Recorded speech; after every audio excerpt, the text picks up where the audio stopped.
نحمدہ ونصلی ونسلم علی رسولہ النبی الکریم اما بعد فاعوذ باللہ من الشیطان الرجیم بسم اللہ الرحمن الرحیم۔ آئیے ایک حدیث مبارکہ سنتے ہیں۔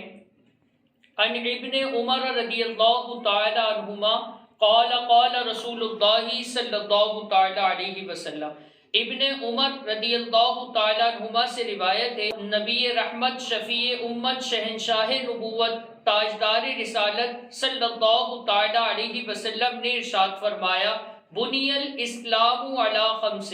اسلام کی بنیادیں 5 چیزوں پر رکھی گئیں، یہ اسلام 5 چیزوں پر بنایا گیا۔ شہادت اللہ الہ الا اللہ وان محمدا عبدہ ورسولہ، اس بات کی گواہی دینا کہ اللہ کے سوا کوئی عبادت کے لائق نہیں اور محمد صلی اللہ تعالی علیہ وسلم اس کے بندے اور اس کے رسول ہیں۔ وَإِقَامُ الصَّلَاةِ، اور نماز قائم کرنا، وَإِيتَاءُ الزَّكَاةِ، اور زکوٰۃ ادا کرنا، وَالْحَجُّ، اور حج کرنا، وَصَوْمُ رَمَضَانَ، اور ماہ رمضان المبارک کے روزے رکھنا۔ متفق علیہ، یہ حدیث مبارکہ بخاری اور مسلم دونوں کتابوں میں موجود ہے۔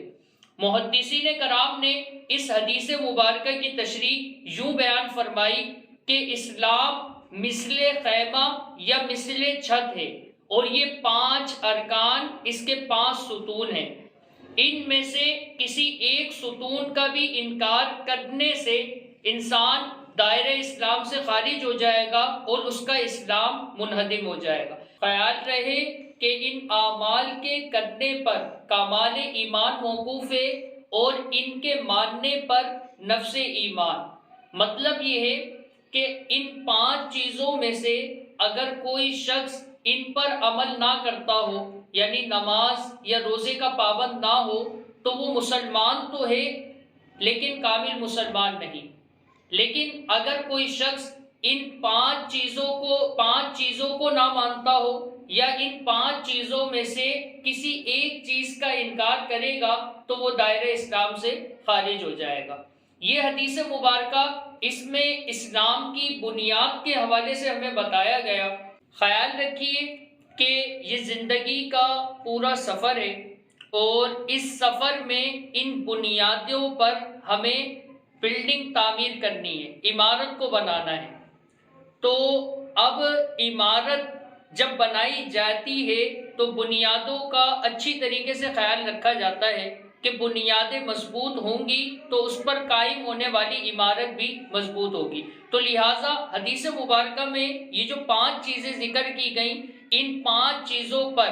ایمان لانا، ان کو ماننا، یہ تو لازم ہے کہ اگر بندہ مانے گا تو اس کی بنیاد یہ مضبوط رہے گی۔ اور اب یہ جو زندگی کا پورا سفر ہے، اس سفر میں ہمیں عمارت کو قائم کرنا ہے، وہ اس طرح کہ اللہ تبارک و تعالیٰ کو واحد مان کر، اللہ تبارک و تعالیٰ کو لا شریک مان کر، اس کی تمام صفات پر ایمان رکھ کے بنیاد کو مضبوط کرنا ہے، اور اللہ پاک کا ذکر کر کے، اللہ پاک کی تسبیح بیان کر کے اس عمارت پر ہمیں بلڈنگ تعمیر کرنی ہے۔ اور اسی طرح سرکار علیہ الصلوۃ والسلام کی رسالت پر ایمان لا کر، سرکار علیہ الصلوۃ والسلام کو اللہ پاک کا آخری نبی مان کر، اور اسی طرح سرکار علیہ الصلوۃ والسلام کو امام الانبیاء مان کر عمارت کو، بنیاد کو مضبوط رکھنا ہے۔ اور اس پر عمارت مزید یوں بنانی ہے کہ سرکار علیہ الصلوۃ والسلام کی شانیں بیان کر کے،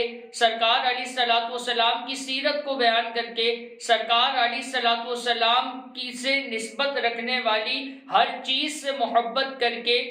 اس پہ مزید عمارت کو تعمیر کرنا ہے۔ اور اسی طرح نماز کو فرض مان کر ہمیں بنیاد کو مضبوط رکھنا ہے، اور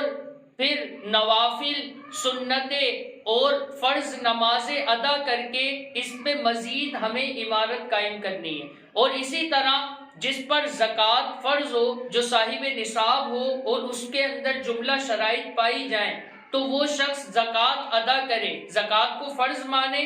زکوٰۃ کو فرض مان کر بنیاد کو مضبوط کرے، اور اسی طرح اس پر قائم ہونے والی عمارت میں مزید یوں اضافہ کرے کہ وہ صدقہ و خیرات کرے، نفل صدقہ دے، خیرات کرے، تو یوں اس پر مزید عمارت کو قائم کرے۔ اور اسی طرح بیت اللہ کا حج ہر صاحب استطاعت مسلمان پر فرض ہے، تو وہ فرض حج ادا کرے اور اس کو فرض مان کر بنیاد کو مضبوط رکھے، اور فرض حج ادا کرنے کے ساتھ ساتھ اب نفل حج بھی کرے اور عمرے بھی کرے، تاکہ اس پر قائم ہونے والی عمارت بلند سے بلند ترین ہو سکے۔ لہٰذا اللہ پاک کی بارگاہ میں دعا التجا کرتے رہیے۔ نماز جنازہ کی دعا جو ہے اس کا ایک حصہ ہے، بڑے پیارے جملے ہیں، اللہم من احییتہ منا فاحیہ علی الاسلام،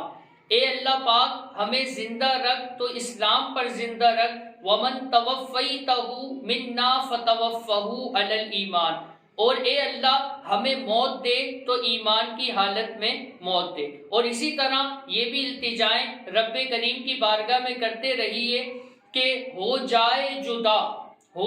جدا جسم سے